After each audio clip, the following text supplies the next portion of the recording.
just really excited to have this panel because when we wanted to look at and set the scene for the topic of technology and how it fits in with conflict and warfare and mediation and peacemaking and everything else that you are all already masters at.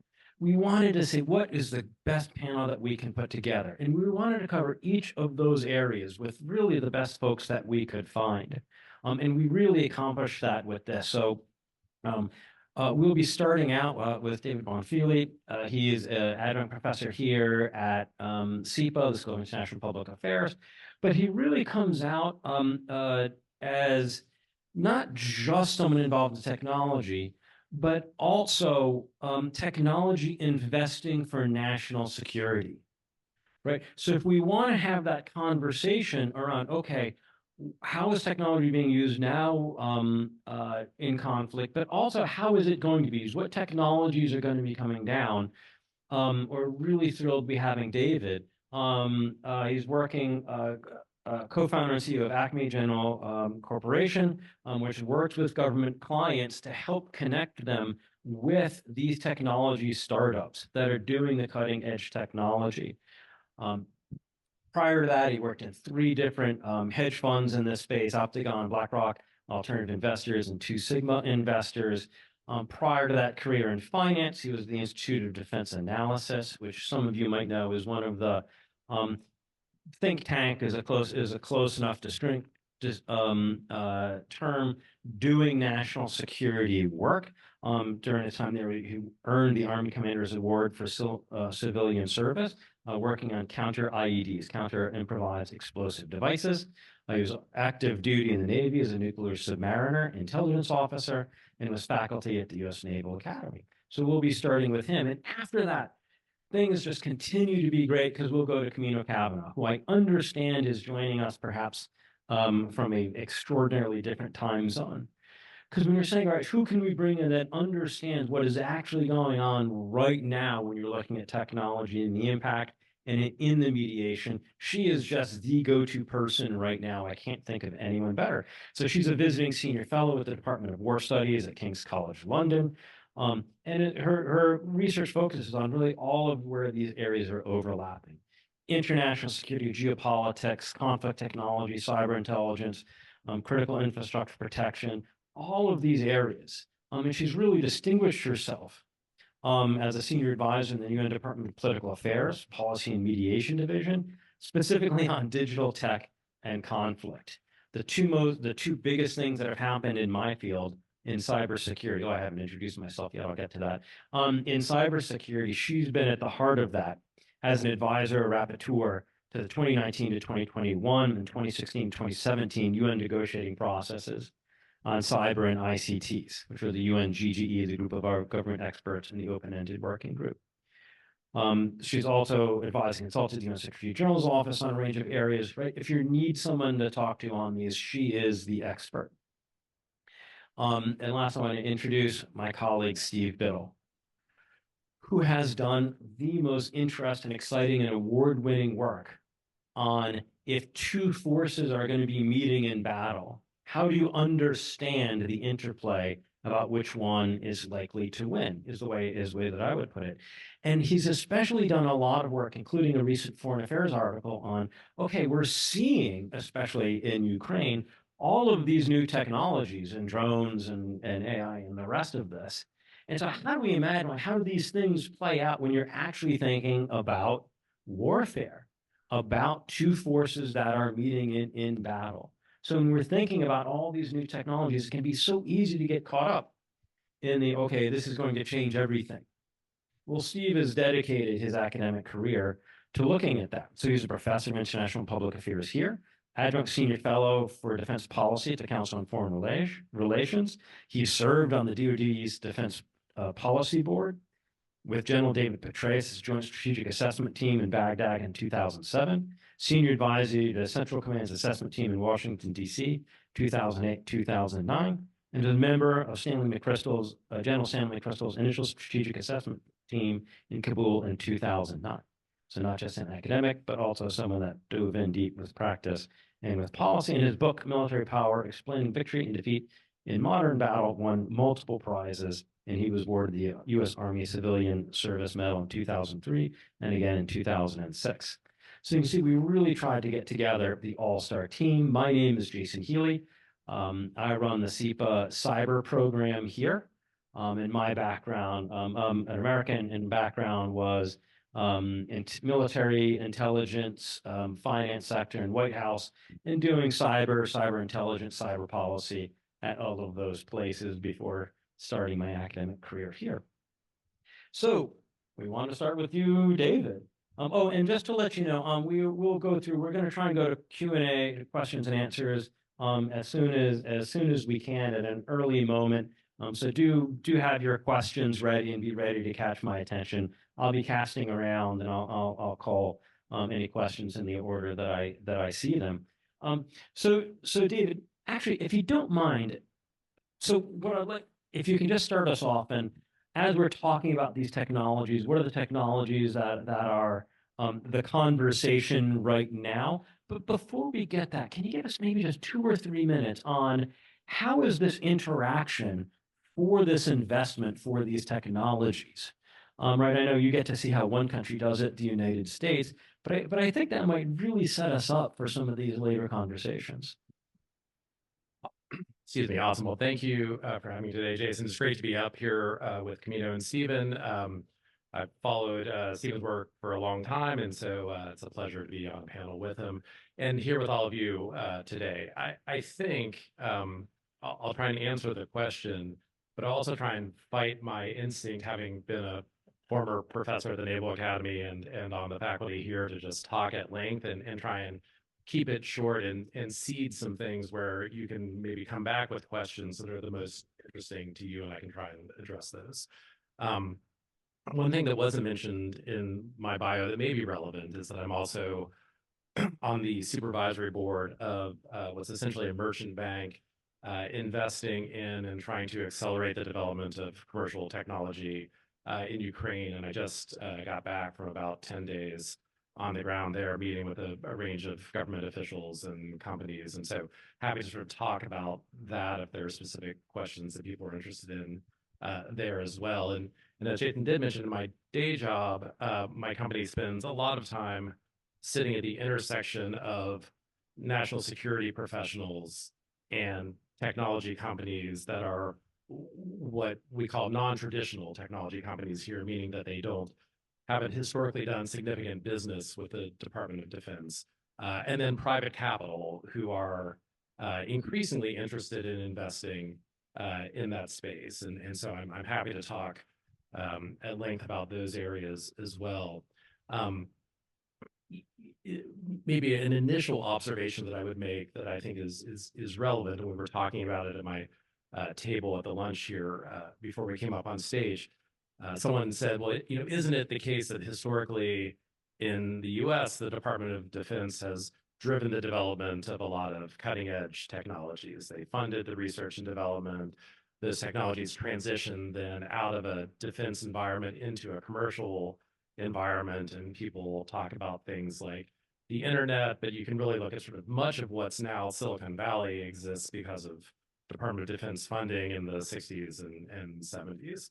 Supercomputer companies like Cray made it through because of DoD funding, and all of that is true. But what's changed in the last 20 or 30 years is this emergence of a venture capital industry, not just in the US, but globally, where you have large pools of risk-taking capital that is willing to come in early to fund the development of new technologies. And the focus historically of that capital has been on commercial markets, not on defense markets. That's something that we're seeing starting to change.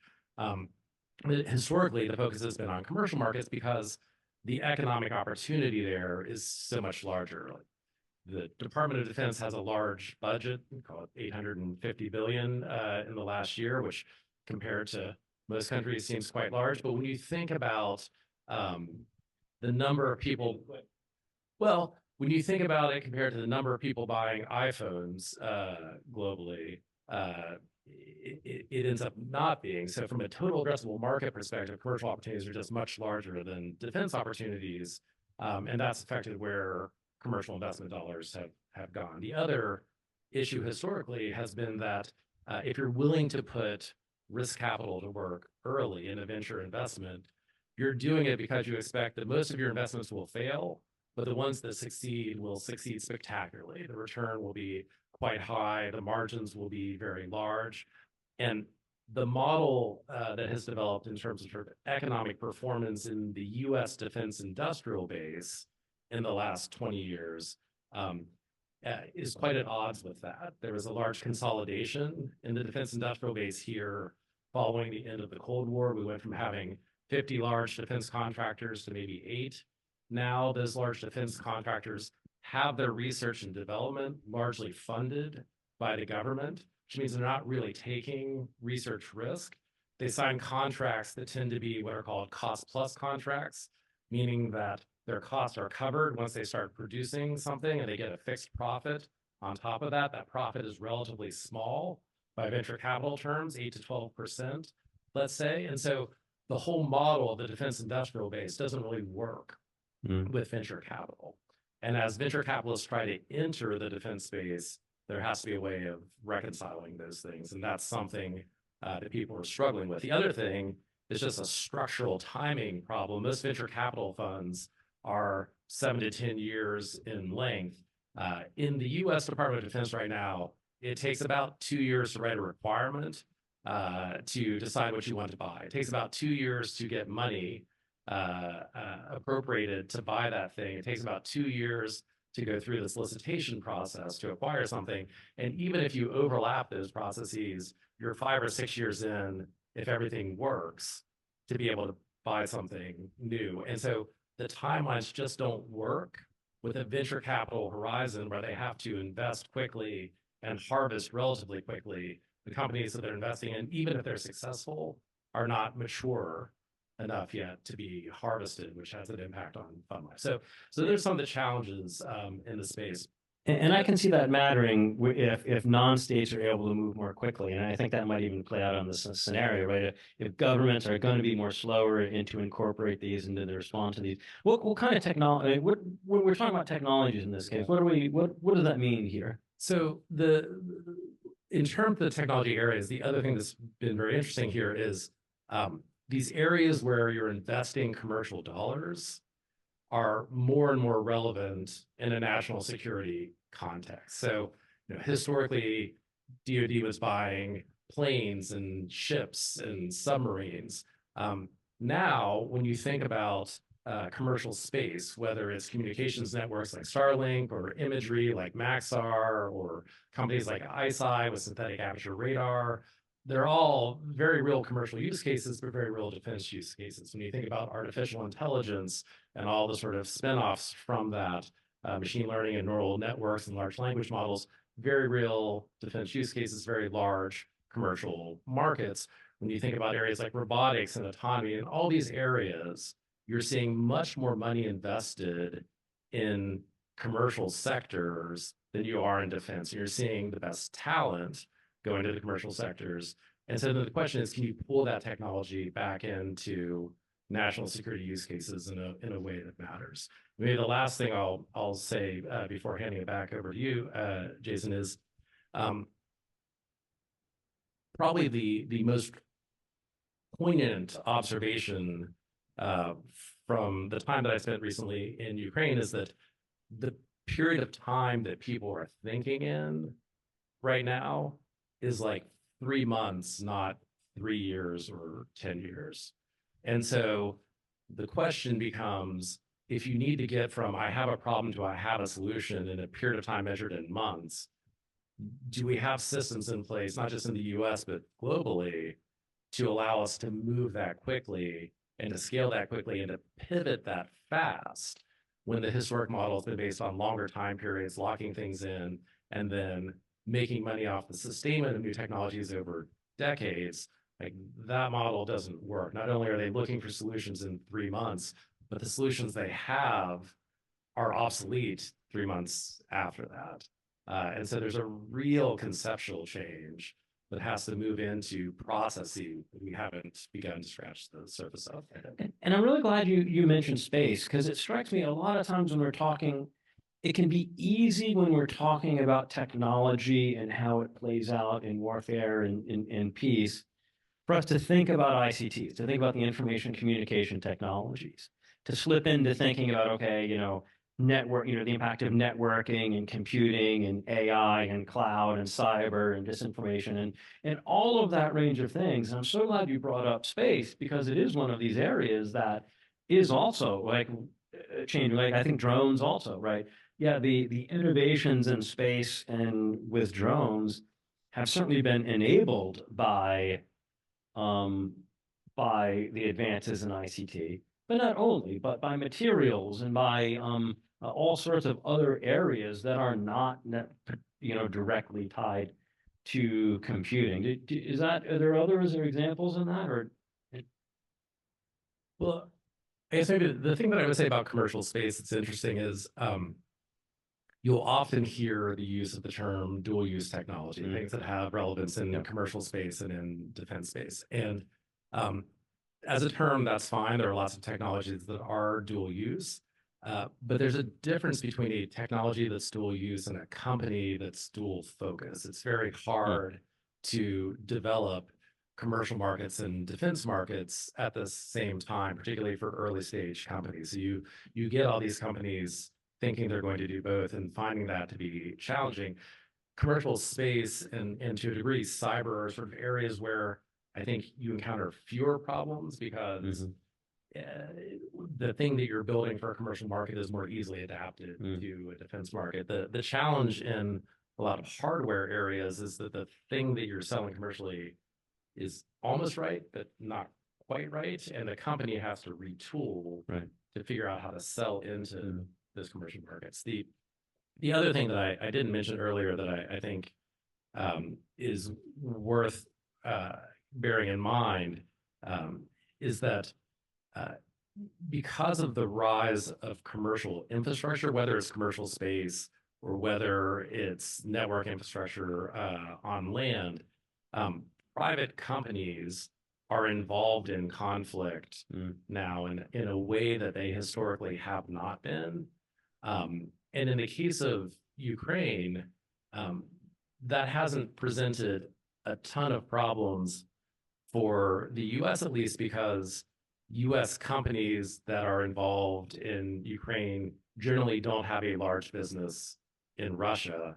And so supporting Ukraine has been easier than it might be. That hasn't always made it easy, but it's been easier.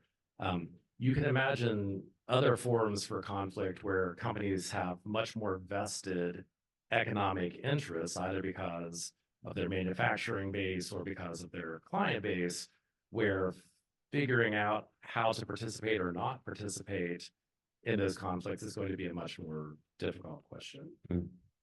And so that gives us a couple things that we can come back to.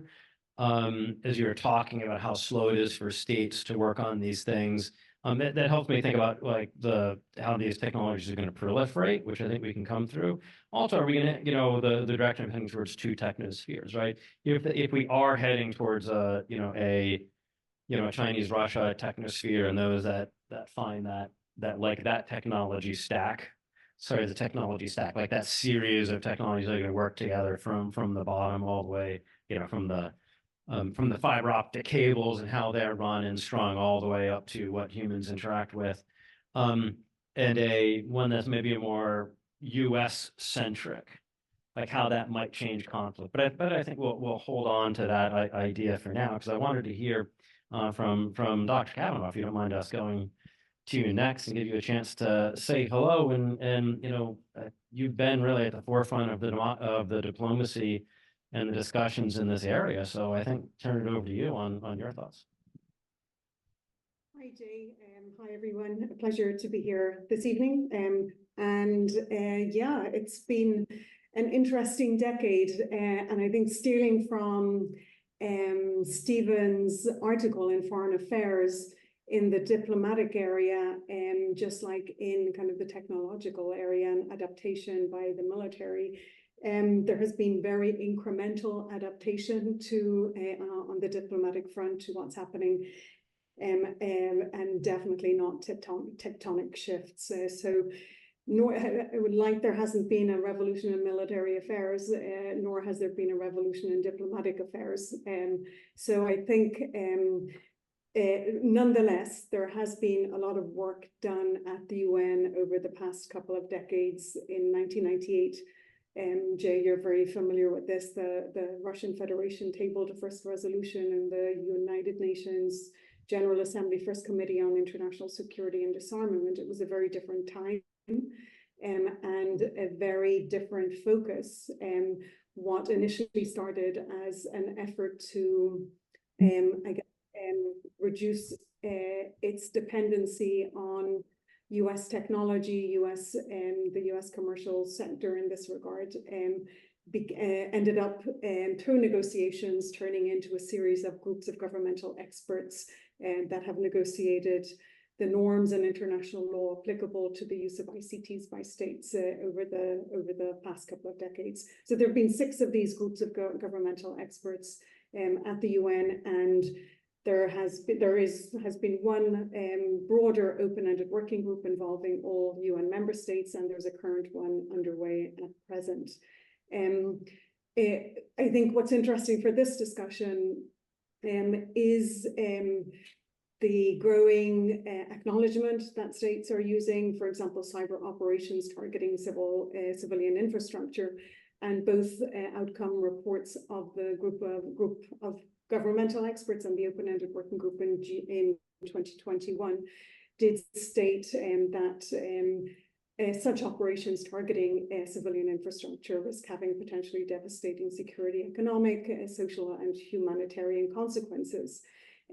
What's interesting is that these processes, Jay, have focused predominantly on state behavior during peacetime, which increasingly covers or involves gray zone activity, hybrid activity. But there has been some discussion on the international law and norms applicable to the use of ICTs by states during conflict, and that has led to some very difficult conversations on international humanitarian law. There have been very fitful discussions over the past decade in particular, even if in 2013 there was an agreement that international law and the Charter in particular applies to the use of ICTs by states. So it wasn't really until 2015 that states began to discuss IHL in particular, due to the concerns of some states that merely talking about the topic would legitimize the militarization of cyberspace or encourage conflict. Go figure. There was a workaround eventually, and the report did actually manage to include reference to core principles of IHL, namely humanity, necessity, distinction, and proportionality. But interesting, as I mentioned, incremental progress. It wasn't really until 2021 that the actual words international humanitarian law were actually noted by their name in the actual report, in the GG report, not necessarily the open-ended working group report. Shall I stop there, or shall I continue on this track? I would love, so one, I'd like to highlight one point, and I'll do that in a second, but also, I don't know if you've been involved in the areas in AI and some of the others, right? So, which technologies have you seen that have been most interesting in the UN process, and maybe where the UN process is still lagging, and what's been the SecGen's focus, and how has that changed over SecGen's? But real quick, so I want to pick up something that you had said there. Camino was like, you're talking about the much of the diplomatic conversation has been around, all right, well, how does cyber work, or these areas work during an international armed conflict?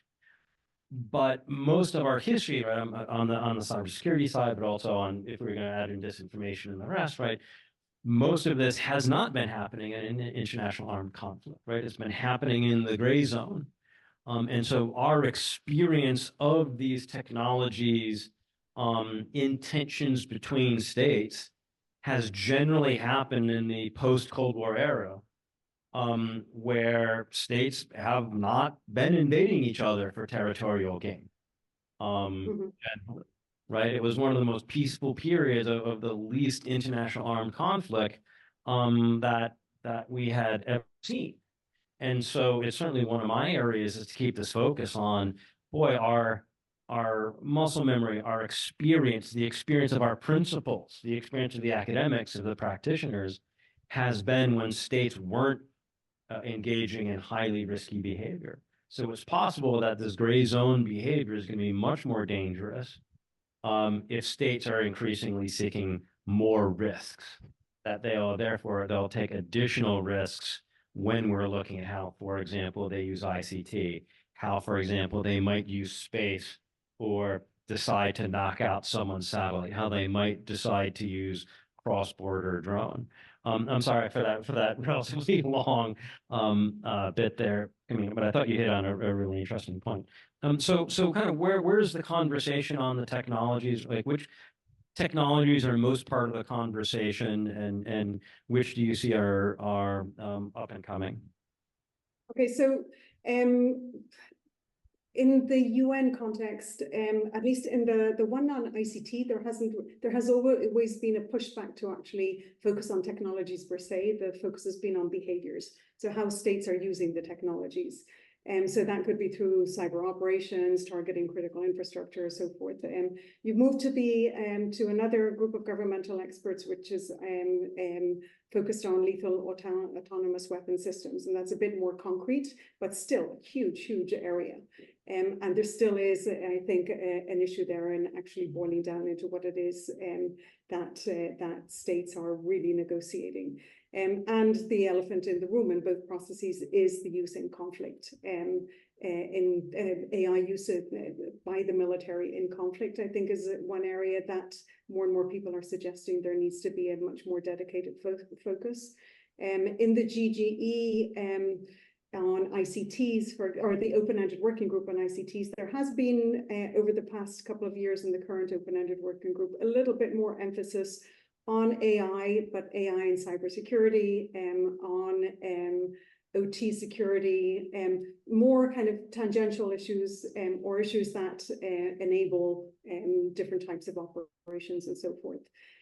Where then also, if we talk about space, there is discussion on outer space activity as well. I'm not going to go into detail there. I think David has a lot more experience on that front. But I do think that it's going to be and will continue to be an area of significant focus in the coming period. And then one area that I'm working on quite a lot at the moment that doesn't have a focus within the UN context is on the other key transmission technology, which is subsea cables. We're looking at it at the moment through the lens of one of the norms in the open-ended working group. I'm doing some work with the UNIDIR at the moment, research, where we're using the lens of norm 13F, which encourages states not to use ICTs to target the technology or the critical infrastructure of another state. And using that as a lens to work through the issues, the gamut of issues that are affecting subsea cables at the moment. Great, thank you. Let me talk about subsea cables for a moment. And if there's, I think, if there aren't questions after we talk with Professor Biddle, I'll be looking around for questions if any have. But if not, I think we will probably get into a Ukraine conversation, because Dave, you had mentioned that, and Dr. Kavanagh, I'm curious about how you've seen Ukraine and Gaza changing the conversation amongst the diplomats that you work with and part of these processes. Yeah, and subsea cables, I'm so glad you brought that up. In general, especially before we had Starlink, right? A lot of folks know Starlink now. It's changed some, but in general, the bandwidth in a single cable in a single, one of the single cables that's one of many in a undersea cable has more bandwidth than all the commercial satellites that are in orbit, right? The amount of bandwidth in the subsea cables compared to any other way that you get bandwidth is just astoundingly different, right? It's orders and orders of magnitude. So Starlink has changed that some, but not substantially. And they are laid across the floor in well-mapped areas, and so a really important point of for us to discuss. Professor Biddle, thank you for being patient there. Because so we just heard from Dr. Kavanagh about how the UN process has been talking about these and how the diplomats are talking about these, and you really are foremost in, all right, how our military has been using these. Right? We've been talking about a real revolution of military affairs since the United States Army, I'm sorry, the United States military defeated the Iraqi military in 1991. And so if you could pick up the story from here, please. Yeah, I mean, Ukraine is an interesting window for looking at all this. It's an important issue for all sorts of reasons, policy, humanitarian, but also for those who care about the future of warfare. It is a particularly expensive in human life and dollar laboratory for understanding how technologies work in a real environment where there are real people interacting with real stakes. And the results have been quite paradoxical so far. I mean, part of the reason you get this argument about a transformational moment in Ukraine or a revolutionary change in the nature of warfare is that there's a lot of very new technology in use. You know, drones, persistent satellite surveillance, artificial intelligence, precision guided artillery rounds, and much more. And yet you have all this taking place on a shell-strewn moonscape laced with trench lines that look very much like something out of World War I.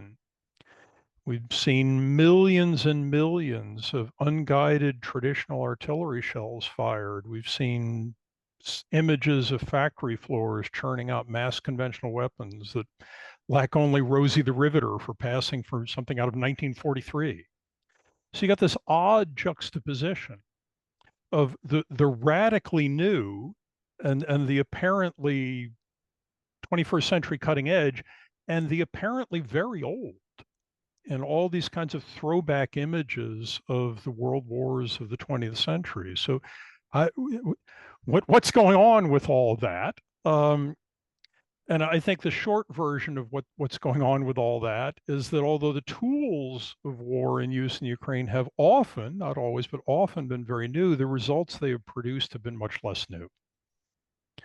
And the reason all of this new technology and new equipment has produced results that have not been particularly new, I think, harkens back to one of the points that Camino was making earlier, the importance of the interaction between the nature of the technology and the nature of the behavior, the way people use the new weapons, and also the way the targets of the new weapons respond to the threat created by the new weapons. The net of a very rapid pace of technological change and a rather rapid pace of human behavioral adaptation to that has been to create from very new weapons very old results. I'll just cite two illustrative examples of this kind of dynamic, and then I'll let you take the conversation where you want it to go, Jay. I mean, part of the adaptation is technological. I mean, David was talking earlier about the tempo of technical change in Ukraine, which is certainly radically higher than what the U.S. Defense Industrial Base is used to working with. But there have already been multiple rounds of measure, countermeasure, countermeasure, and countermeasure in Ukraine just since February of 2022. The initial wave of drone technologies in use, for example, were literally memorialized in song. There were musical treatments of the Turkish TB2 Bayraktar drone as a result of the horrendous casualties that they were inflicting on Russian armor in the immediate invasion in February of 2022. There are virtually no Bayraktars operating over the battlefield in Ukraine right now. because they're not survivable anymore. Air defense has adapted to them, made them non-viable, and as a result, you've seen an increasing development of smaller, cheaper, and different drones, because we've gone through like 3 or 4 rounds of drone innovation, air defense innovation, secondary drone innovation, secondary air defense innovation, electronic warfare adaptations. That's cycled through multiple times already, with the result that any given new technology, the Bayraktar TB2, for example, in February 2022, has a very short half-life. For how long it's going to have the kind of battlefield effects that people hope for or expect for it in the huge debate that often precedes their introduction. The HIMARS guided missile system that the United States provided to the Ukrainians after this long American debate about should we, shouldn't we, should we, shouldn't we. The HIMARS similarly got murals painted on its behalf in Kyiv, because when it was initially deployed, it was very effective. The Russians then learned to jam the GPS signals that it depends on for guidance. And HIMARS is still there, but it's radically less effective. So one dimension of this interaction between new technology and behavioral adaptation is iterations on the technology itself. But there are also iterations in the behavior of the targets, right? So you look back to the Napoleonic era of warfare, for example. Between Napoleon's wars and World War I, militaries dispersed, spread out, sought cover, sought concealment, and the area it would take in 1917 to deploy a military the size of the one that Napoleon deployed at Waterloo, for example, went up by a factor of 10. That dispersion went up by another factor of 10 between World War I and World War II. Another factor of 10 between World War II and 1991. And in Ukraine, militaries are still more dispersed than they were before. And what that means is that this new technology that looks and is radically lethal against exposed targets massed in the open isn't finding exposed targets massed in the open anymore. It's finding target arrays that are dispersed, covered, concealed, integrated with the terrain, made very difficult to find, and made much less lucrative for attack by expensive, complicated precision systems. If you're going to deploy a $100,000 guided artillery round against a target, and the target is a single infantryman, you'll think twice about whether you're willing to make that kind of financial opportunity cost against that small a target, and that's what you increasingly see when militaries disperse.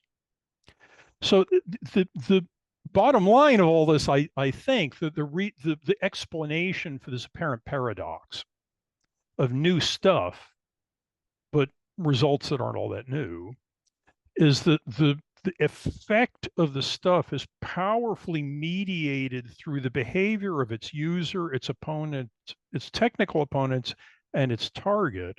And the effect of that mediation is to dramatically reduce what you might nominally expect as the lethality of the new gear in the actual all-up environment of a real war where there are massive stakes and people react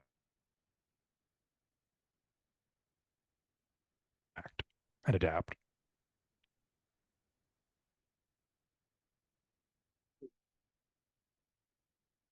Thank you, Dr. Biddle. Professor Biddle, I think we've lost you. You've locked a little bit. So let's stay on the topic of Ukraine for a moment. I think we'll do Dave and Camino to explore that a little bit.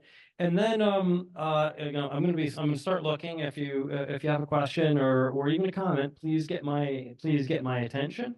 If not, then I think we might dive into the haves and have-nots, right? Are these technology changes that we're seeing likely to change the relationships between what we would have seen as traditionally as powerful states or rich states and those that are up and coming? Maybe you mentioned Ukraine a little bit. Maybe based on what you've heard so far, do you want to have anything to comment or pick up? Yeah, so maybe to build on Professor Biddle's remarks a little, I think if I were trying to imagine things that have changed or accelerated that we've seen in the context of the conflict in Ukraine. One is something that he mentioned, which is this sort of idea of dispersion. It's very hard to hide anywhere now. And so the idea of concentrating force, which is functionally how you engage in offensive operations, has become really difficult because as you converge to concentrate, you become too vulnerable. And I think that's having some real implications going forward. The other thing that I think, two things that I think has changed. One is, and it's related to the first, it's the availability of information. If you go back to prior conflicts, I think part of the intelligence collection effort was to gather valuable information and figure out how to use it.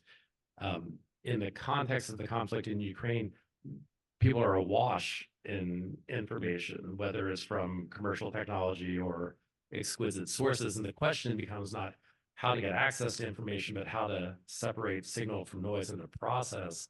Sort of vast amounts of live video that you're getting and overhead imagery, and the fact that every person walking around in every town with a cell phone is a collector now, because they're taking pictures and they're posting them on social media, or they're sending them into government databases. And so not only is there a lot of information that didn't exist before, but I think there's some interesting questions that haven't gotten addressed about what defines a combatant when every individual is a collector in a sort of distributed sense. And the last thing that I would point to that I think is genuinely different is that the prevalence of really cheap technology has led to the democratization of the ability to innovate and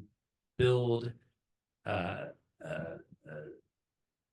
solutions of military efficacy in a way that didn't exist before. So, what's really interesting in Ukraine, there are 200 domestic UAV companies in Ukraine. Like, the country's not that big. There are 70 UGV, unmanned uncrewed ground vehicles. There are multiple uncrewed surface and uncrewed subsurface companies in a pretty small country. And one of the reasons is they're really horizontally organized in an effective way, meaning that like somebody on the front lines is like calling their cousin in a garage who's like getting a Raspberry Pi and some balsa wood and like building something that has military utility that is then being supplied to that unit in contact.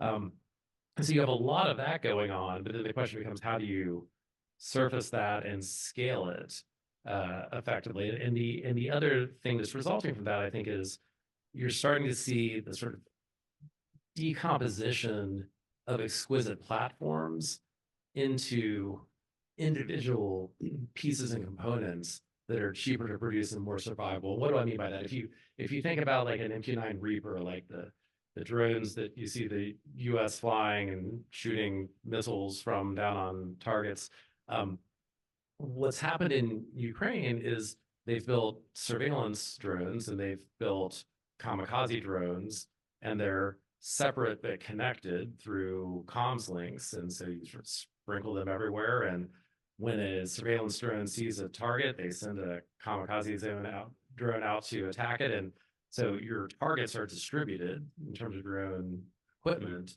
but you're building this idea of a sort of networked system of warfare where you have a ton of sensors and a ton of effects. And the idea is to connect them all instead of bundling them all together into a single platform. And that, I think, is pretty new. Yeah. And I'd like to come back to the final collector and defender, but first I want to hear from Camino. Right. So Camino, we heard a bit here about technology and warfare. I'm curious, right? How has the political conversation, the diplomatic conversation, from your perspective, having been in this for a while now, changed since 2022 and the full invasion of Ukraine? And we can't hear you. And you might want to lean a little closer to the mic. You were a bit faint last time. So yeah, Jay, it's become extremely tense. And the beginning of the current open-ended working group was mired in spats between the Russian Federation and Western states or other different states supporting one or other grouping, and it became extremely complicated to advance discussions. But as always in these kinds of settings, if you have a good chair, then it's possible to find some way forward. But it doesn't necessarily mean that you're going to have very, very detailed and fruitful discussions in the longer term. Especially given that there is not really a very strong enabling environment for reaching, going beyond, I guess, what's already been agreed in previous reports.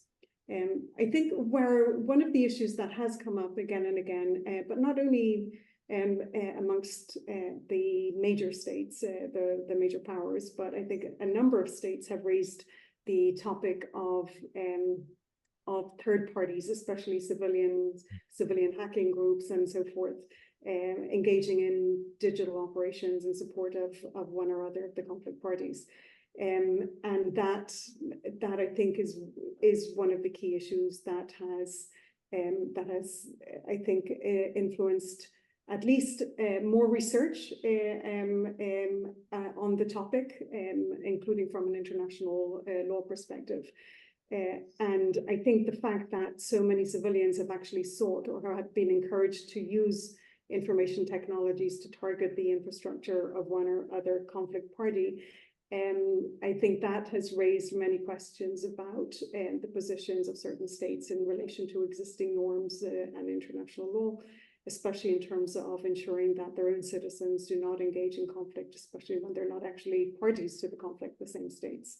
I think the issue of these groups not only targeting military infrastructure but also civilian objects has been one of the key issues, for example, that ICRC has raised.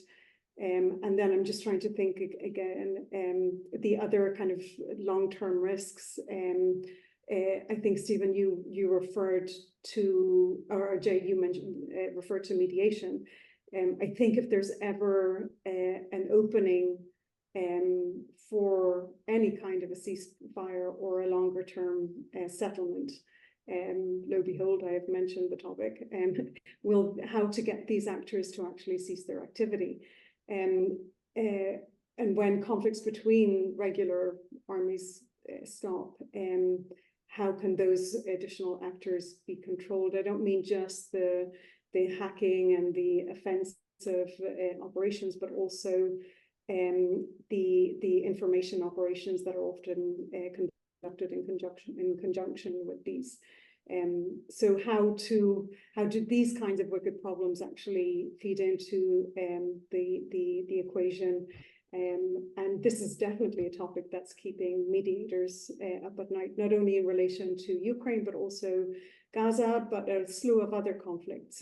How does that additional noise, how can that be managed in an effective manner? I'm so glad you brought that up. Thank you. I'll put on my professor hat for a moment. We first started seeing hacktivists going by that, doing such activities back as early as 1995. In Italy, the Strong Network would get out and were relatively eager hackers. Politically motivated hackers, which for us we call patriotic hackers in the field, you started to see by the mid to late 90s, especially out of the Asian financial crisis, where ethnic Chinese were getting especially tormented in Indonesia, and you saw these patriotic hacker groups in mainland China that decided to pick up hacking as this activity against other targets, especially in Indonesia, but elsewhere in Asia. And then that was continued on as a relatively frequent, but usually not too dangerous activity. And now, as Camino had mentioned, what we're seeing, we've seen other groups pick it up over time.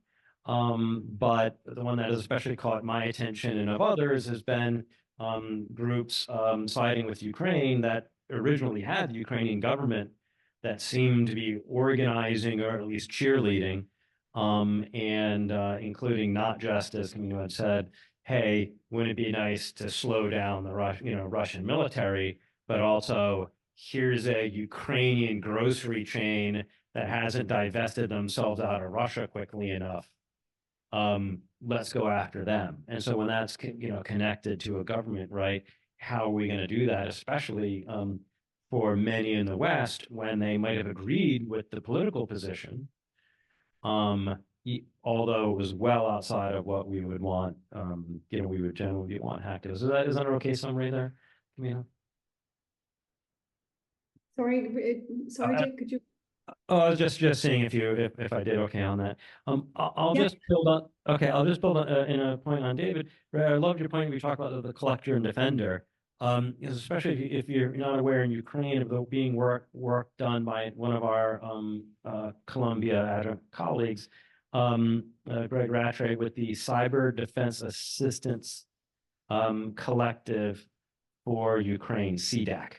I'm not sure if I did the breakout of the acronym correct, but CDAC, which was all of these Western companies, predominantly, but not only United States, that came together and said, good, how do we give cyber assistance? How can we give cyber tools? How can we give expertise? How can we give cyber threat intelligence to Ukraine so they can fight off this assault? And that's not something we would normally think about. Companies would maybe be making the weapons, but they wouldn't be providing assistance to a belligerent in an international armed conflict. And these companies, well beyond what is there in their actual commercial interest, have been pouring in resources. It includes some small companies that you won't have heard of, some that you'll know if you know cybersecurity, like Palo Alto Networks, and some you've definitely heard of, like Microsoft and Google. So it's really interesting, the CDAC, the CDAC. Yeah, I'm looking to see any questions. Oh yeah, I saw it here first and then second, please. Oh yeah.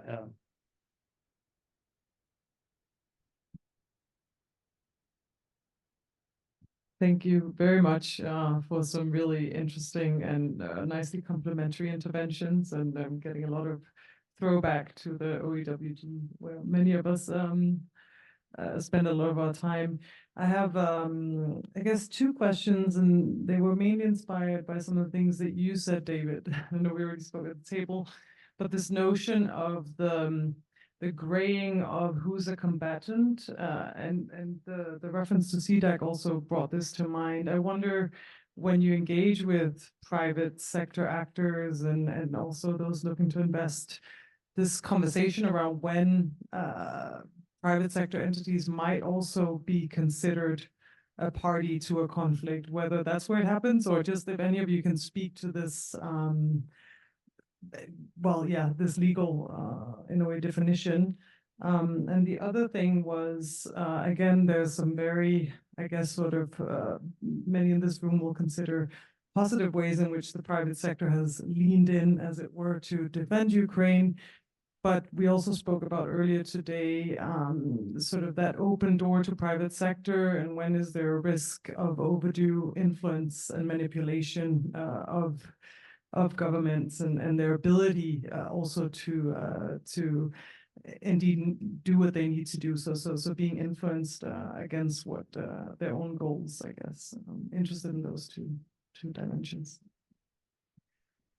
Great, David, if you want to start on that point, and I think we'll want to hear from Camino on that. Yeah, I'll just maybe make some practical observations up front. When you look at a lot of what Ukraine was able to do with autonomous technology, the comms link for all of that depended on Starlink. And one of the things that was interesting was that there wasn't a good alternative. Like, Starlink hadn't existed, a lot of things just wouldn't have worked. I don't know, but suspect what you found was that at some point, Starlink got a message that if they kept allowing their technology to be used the way it was being used, it would become a legitimate target. And you may recall there was a period where they really tried to pull back on the use for offensive operations. I don't know that that was like a moral position. I think it was a very practical position because a lot of expensive satellites were put at risk.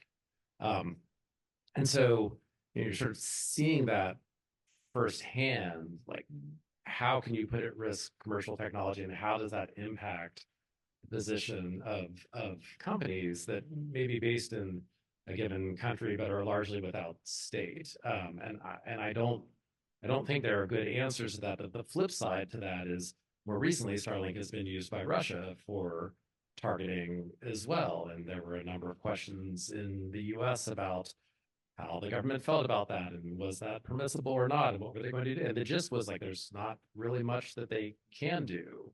And so all of that then steps back to questions around who controls what technology, what is sort of an inherently governmental function, when you want to put controls around export and when you don't. And it's been a really tough area because the more you constrain the ability of these companies to compete, the more the technology just moves to a more permissive environment. The US for a long time has restricted the fidelity with which overhead imagery can be shared.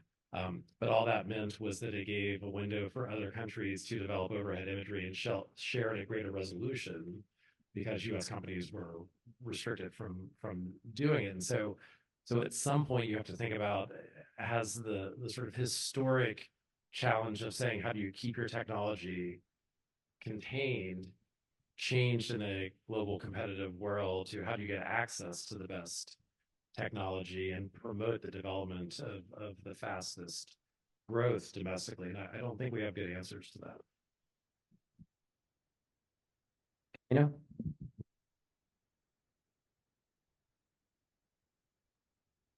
Sorry, Jay, did you call me? Yeah, Dr. Kavanagh, so in the, how's the conversations been happening, right? You raised hacktivists, which are political hacking groups, which is kind of the offensive side, like of citizens rising up and participating in hostilities in a way that we're uncomfortable with. How are the conversations you've been part of about, all right, how is the private sector playing in this?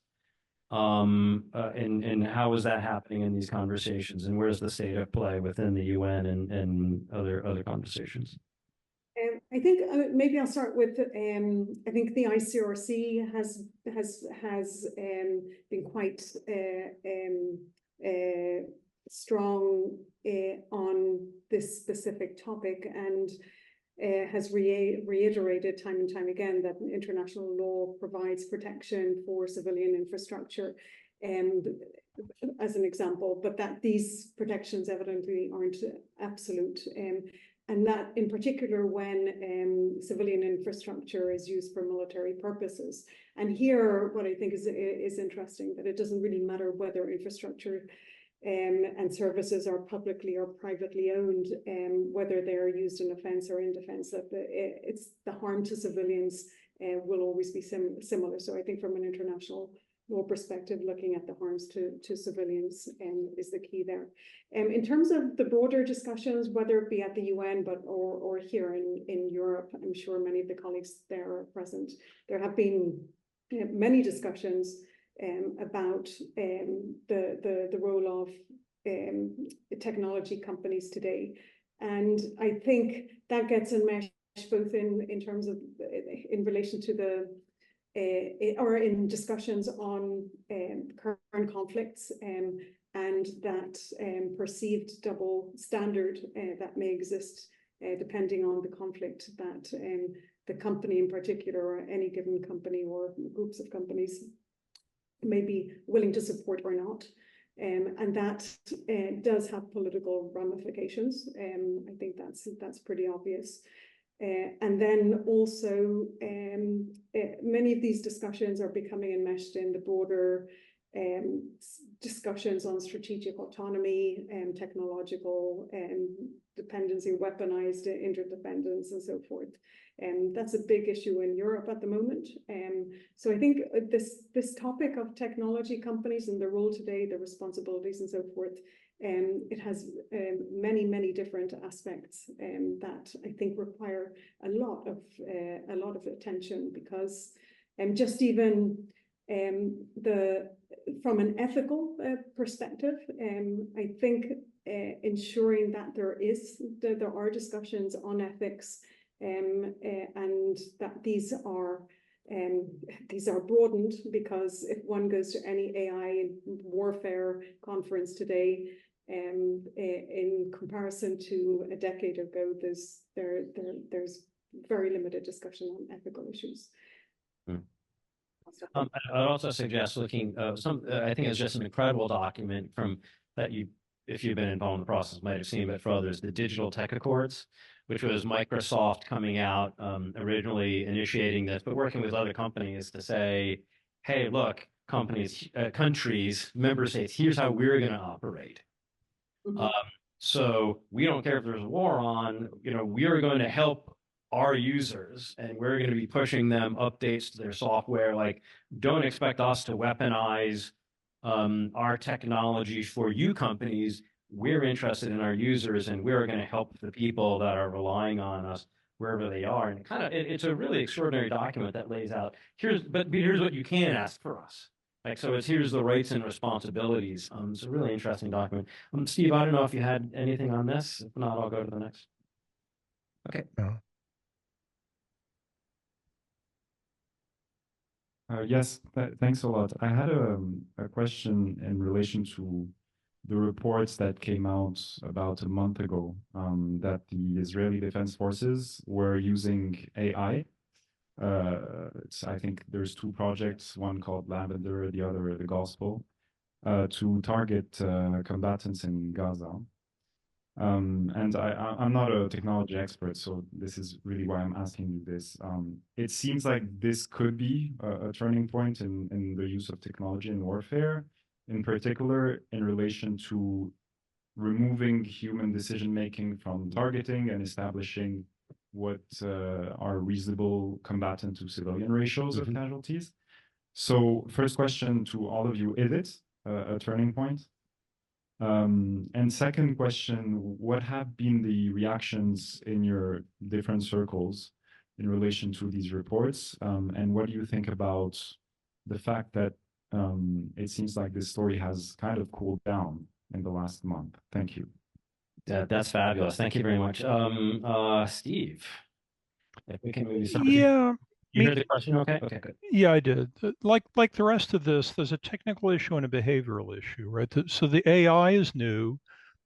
The targeting criteria, right? That's an issue that's as old as counterinsurgency or warfare generally. Use of this technology in Gaza is not the fact that AI is helping to administer it, but the problem that this criteria they're using through the AI for what's a legitimate target are way too permissive.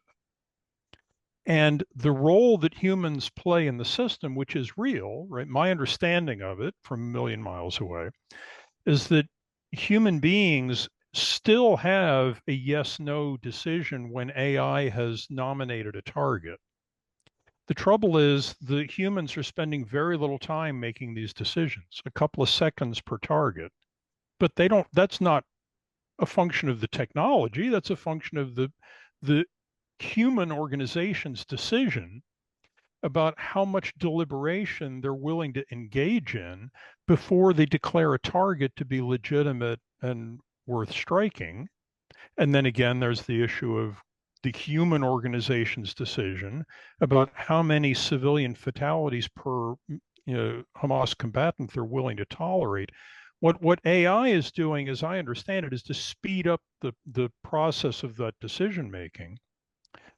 But underlying it is a set of very problematic decisions that humans are making.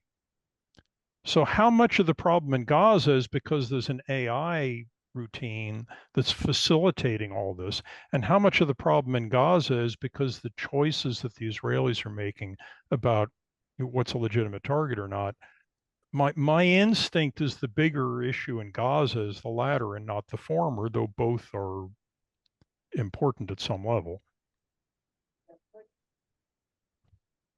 When I read that AI, right, the underlying is the old enemy of the fog and friction of war, where everything seems easy and everything is difficult. And of the ways that, especially since we've had more ICTs, well, I mean, from even beforehand, right, from Napoleonic and before, like trying to figure out what's happening in the organized use of violence and trying to control that and get more information and have more say over what your commanders are doing, right? And wireless radios, there's been this progression. And so when I read that first story, right, my feedback was, okay, well, here's another way in which we're trying to use now ICTs to help us understand and make these more precise decisions. So I didn't strike it as very interesting on my side. David and then Camino. Yeah, I mean, I think Stephen really hit the context in Gaza quite thoroughly. If I sort of looked at it a little more abstractly, a few things that I would note. War is often about speed of execution, and a lot of the discussions around the use of AI started out with very clear declarations that there would always be a human in the loop, that AI would do what it did, but a human would pull the trigger, assess the outcome of that. I mean, it sounds good, but I think the implications of that is in many conflicts, if you have two systems in conflict and one has a human in the loop and the other doesn't, the one with the human in the loop is slower and will almost certainly lose if you have equivalent capabilities otherwise. And so how do you maintain that idea of a human in the loop? I think that's shifted in a lot of discussions to the idea of a human on the loop, is essentially someone monitoring what AI is doing and able to intervene, but not necessarily making decisions. And that in some sense is sort of a natural consequence of the role of speed in conflict. The other thing around the use of AI in the specific use case that you mentioned that has been sort of interesting to me is if you think about it, not in terms of who's necessarily pulling the trigger, but just in terms of who's identifying the target. So assisted target recognition or automatic target recognition being sort of two different degrees of automation. One of the things that the US has found in testing around this is that automated systems for identifying whether something, say a tank, may be accurate 85% of the time, which definitely isn't 100, but it turns out that the human is accurate like 75% of the time. And so which one should you be using? It gets a little bit sort of like the self-driving, right? The self-driving cars occasionally cause accidents and kill people, but people kill a lot more people driving than the cars. So maybe we should let the cars drive themselves. Those are things that have to be worked through, but I think we're rapidly seeing that when it comes to executing against a set of criteria for identifying a target, to Stephen's point, like one question is what's the set of criteria, but the second question is who's more accurately applying that criteria. We're rapidly seeing that automated systems are more accurate than people at doing that. So you can maintain a person in the loop, but what is it exactly that they're doing? I love that point. And there's a great book by John Lindsay on military use of IT. And he has some great unfortunate examples of a team that he was with when he was in the military, a Navy team of Navy SEALs, and I think it was Afghanistan. And he walked through the awful, awful decision process and how it was used. And they're using, Excel spreadsheets and PowerPoint slides to figure out what their missions were going to be. And they were terrible at it. And so just because it's AI doesn't mean it's going to be making more mistakes than the humans make. So thank you for bringing that up. Dr. Kavanagh, anything on AI and targeting? or other areas related to that? Yeah, I guess the big question is the question of control and responsibility. I don't know whether that's whether David and Stephen, I'd be keen to hear their views on that element, whether that the whole issue of responsibility and perhaps maybe the growing normalization of civilian casualties. Is this something that you see as changing, or with AI? Sorry, I have the questions myself for my fellow panelists, but you're closer to these topics at the moment than I am, and I was stunned to read in a newspaper the other day of a very kind of normalized tone of a military commander or a military official talking about the killing of civilians in one of the current conflicts, justifying them by invoking massacres that were conducted before the Geneva Conventions. Is this the direction that we're going? That's, I guess, one of the concerns that I have, and I think is a concern of many states that are involved in many of the discussions at the international level. But it's hard to see how they will be dealt with. It is hard to see these. Maybe we'll get some closing comments that follow up on that point. Maybe Steve, you want to go first, and then David, and then I'll take it. Yeah, I mean, I think the de facto automation of the targeting process that David was talking about is coming, right? Especially when two equally sophisticated actors are contesting with each other, and where the demand for speed becomes existential. But I don't think that's what's going on in Gaza. Right? In Gaza, it's not that a Hamas AI is just, out quicking the Israelis at making targeting decisions, and therefore the Israelis are driven to automate the. In Gaza, you've got a pretty permissive targeting environment where the Israelis have time if they wanted to use it. They're choosing not to use it. They're choosing to allow AI to speed up the process because for other reasons, they want a very high rate of targeting and a very rapid rate of target destruction. So the incentives that David talks about are absolutely A, right, B, important, C, they're going to drive change, but I don't think they're driving changing in this setting at the moment. I think my reading of this in Gaza is that the drivers are on the behavioral side. Yeah, I think that's spot on. And the only thing I would add is that, there one sort of called mega trend maybe that we haven't talked about a lot, but that certainly applies in the conflict in Gaza is sort of this idea of urbanization and the idea that the future of conflict is urban in a way that it hasn't always been before. And you're seeing that up close and personal in Gaza, whether it's in the city on top or whether it's subterranean and in the tunnels below. I